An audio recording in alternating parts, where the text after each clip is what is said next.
Building a starfighter is no easy matter. These are state-of-the-art vehicles that are designed to operate in a wide range of different environments. We're talking about extreme ranges in temperature, from the cold vacuum of space to blistering hot gravity-assist slingshots around superstars. These things need to be shielded from massive amounts of cosmic radiation and blaster fire. The superstructure on a starfighter must also endure crushing amounts of G-force from acceleration and rapid changes in direction. At the same time, the walls of a starfighter must be strong enough to hold in a pressurized cabin and sometimes even withstand the pressures of the deep ocean. And lastly, a starfighter almost always has to be able to fly in atmosphere, because after all, we are creatures who hail from terrestrial worlds. Now, when you're designing a starfighter, obviously you want to give your consumers access to as many different environments as possible, and this is why a lot of starfighters kind of have this jack of all trades appeal to them. They can go anywhere while keeping you safe. But at the same time,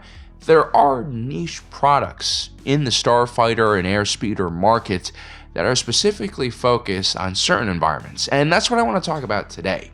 We're going to be listing some of the best in-atmosphere fighters in the Star Wars galaxy.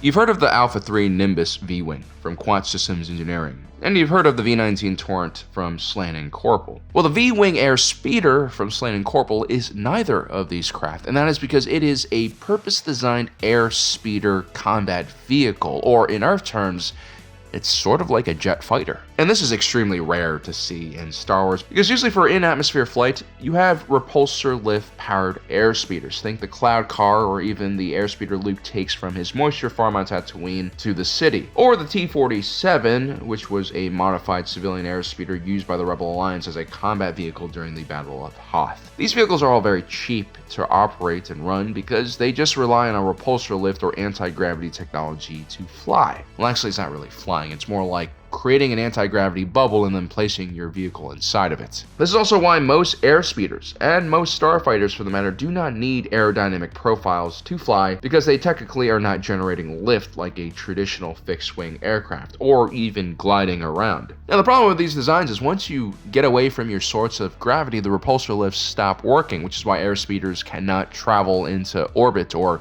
very far into orbit. This is the major limitation of an airspeeder. Now, if you add some propulsion, like a chemical rocket booster or ion thrusters on this, then you have a way of flying into space, and that's what turns an airspeeder into a starfighter. Now, the V-Wing airspeeder was purpose-built for the New Republic to replace aging airspeeders used for local defense. Usually more populated planets, Cumulonimbus like Coruscant, for instance, require air patrols that are usually done by speeders. You don't really need vehicles that are capable of going into space because there's so much already going on in atmosphere on a planet like this. For these type of missions, starfighters are going to be overkill and just way too expensive.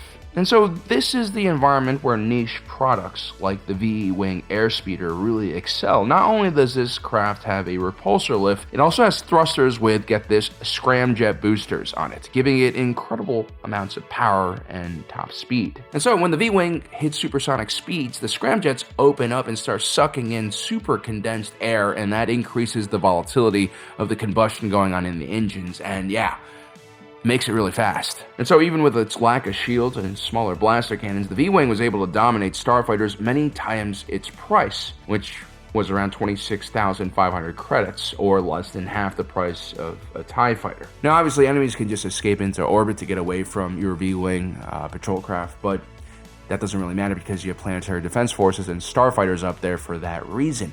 What the V-Wing is really designed to do is lower your planetary defense costs, give you a in-atmospheric solution that is super cheap, but thanks to that scramjet, able to compete with state-of-the-art starfighters at just, 1/10, 1/4 of the cost.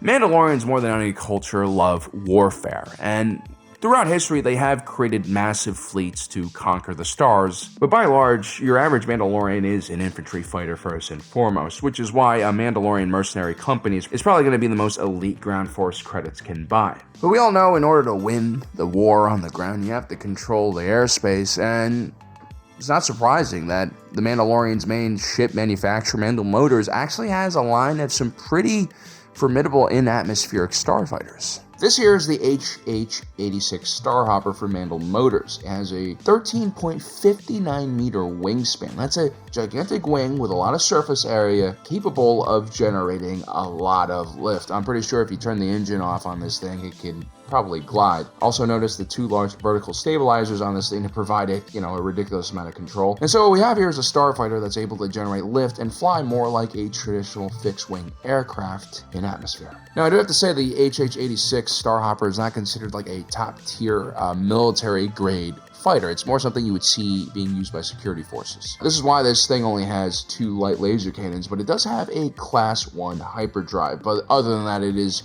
a bare-bones starfighter. But then again, at 50,000 credits per unit, it's pretty affordable for most planetary defense force budgets. But given the Mandalorian's dealings with the criminal underworld, it seems like the end user for this starfighter is usually doing something kind of sketchy. And so throughout its history, the Starhopper has mostly been used by the Hutt clans that patrolled their skies over their homeworld, the Malhutta, where it had an advantage against other fighters as soon as they descended from orbit. And also the Zygerian slave empire would use a fleet of these starfighters to defend their planet of Kadabo. It's also said that Wedge Antilles flew an HH-86 Starhopper for reconnaissance missions because, this was kind of a low-key starfighter, and it also was really good for longer range endurance flights.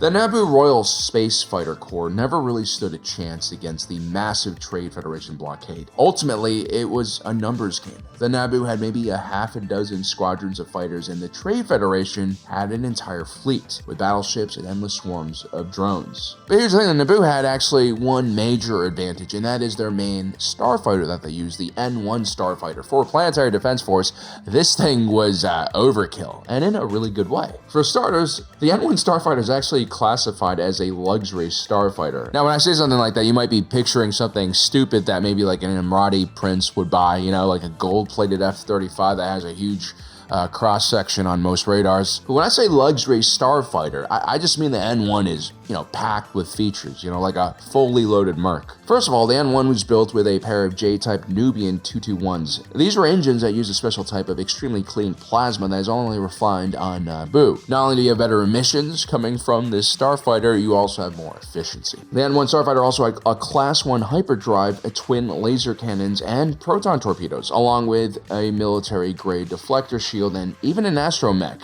Like I said, that's pretty overkill for a planetary fighter, which usually never leaves the system unless it's escorting a diplomatic mission. We also found out, thanks to YouTuber E.C. Henry, that the N-1 Starfighter, when placed in a wind tunnel, has an extremely low drag coefficient. That is not quite at the level of most modern airplanes, but it's pretty aerodynamic, all things considered. And now that I think about it, if you take a look at the fuselage on this starfighter, it kind of looks like a Formula 1 car, which of course is designed to be extremely aerodynamic, although they really like downforce, which wouldn't be so good for a starfighter. But anyway, with that aerodynamic profile, with the tons of features, the advanced engines, the shielding, the astromech, this gives the N-1 Starfighter a huge advantage in atmosphere against any enemy fighter. And so what the Naboo Royal Space Fighter Corps should have done when the Trade Federation invaded was wait for their fleet to descend into orbit and ambush their carriers in atmosphere, where the N-1 Starfighter had a huge advantage and the Trade Federation defense fleet was at a huge disadvantage. I mean, just taking out one of those carriers would destroy thousands and thousands of droids.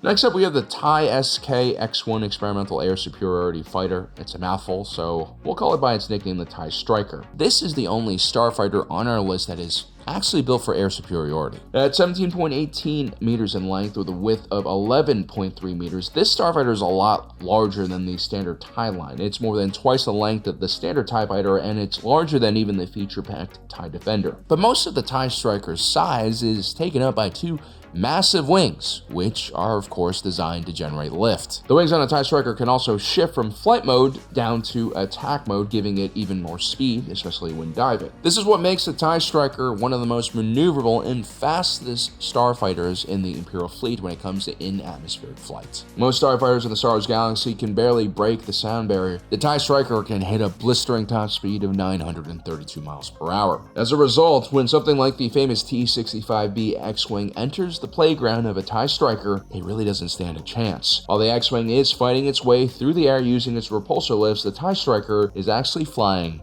and soaring. The TIE Striker is much more than just the fighter, though. It actually has a crew of two. You have a pilot seat, and you also have a seat for a bombardier or gunner. Like most in-atmosphere craft, the Striker has a secondary role as a ground attack vehicle. The TIE Striker is equipped with 4 fire-linked LS 9.3 laser cannons, along with 2 HS-1 heavy laser cannons, and a proton bomb chute. Altogether, this is a pretty large payload, and it could do a lot of damage against enemy ground forces. The TIE Striker can also be used to move supplies around thanks to its much larger center cockpit. There's also a lightweight version of the TIE Striker that was even faster, and also, if you really needed to pursue a starfighter into space, this thing was fully sealed from vacuum and capable of flying in space because of that twin ion engine design. Realistically, only a military force as large and resource rich as the Empire could afford to field a specific fighter that focused just on in-atmosphere superiority. The TIE Striker would be deployed to protect the most important ground installations in the Galactic Empire, like the archives on Scarif.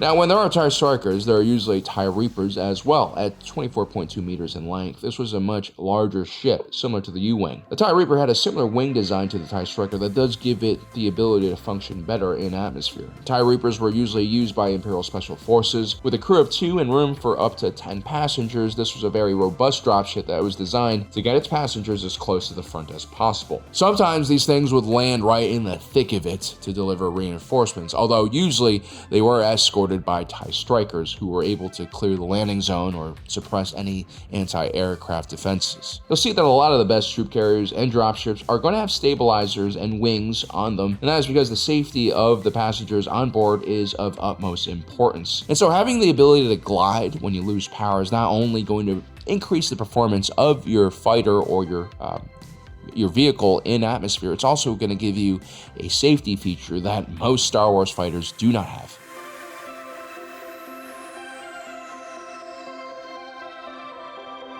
The LAAT might not be what most people think of when I say something like air superiority, and that is because this thing looks like a flying brick, but it's a very, very well-designed flying brick. If you take a closer look at the LAAT, it is very obvious that this craft is designed to fly in atmosphere more than it is to fly in space. A unique feature found on the LAAT are its 2 openings on the sides of the crew compartment. This, of course, is there to allow passengers to quickly disembark or get back on. It also allows the troopers to fire out of the vehicle and use it as a weapons platform. The door can also be open when in flight to air out what I imagine is the smell of blood, sweat, and tears, something that is commonly found in these type of infantry transports. The LAAT also has several crew chiefs operating a variety of different weapons that are designed to suppress landing zones. To make sure that 30+ troopers on board make it safely to the ground, the LAAT has massive wings that are 17 meters wide. This again is to give the gunship the ability to glide in case it loses power. These massive lift-generating wings is also why the LAAT can pick up an entire ATTE Walker tank and deposit it anywhere on the battlefield.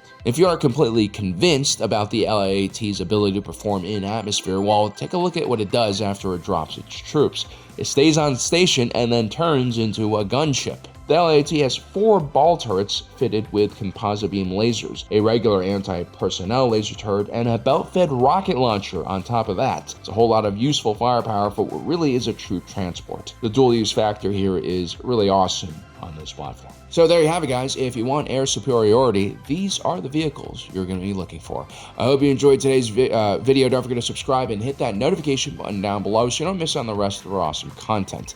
As usual, my name is Alan, reminding you that my allegiance is to the Republic, to democracy. I'll see you next time.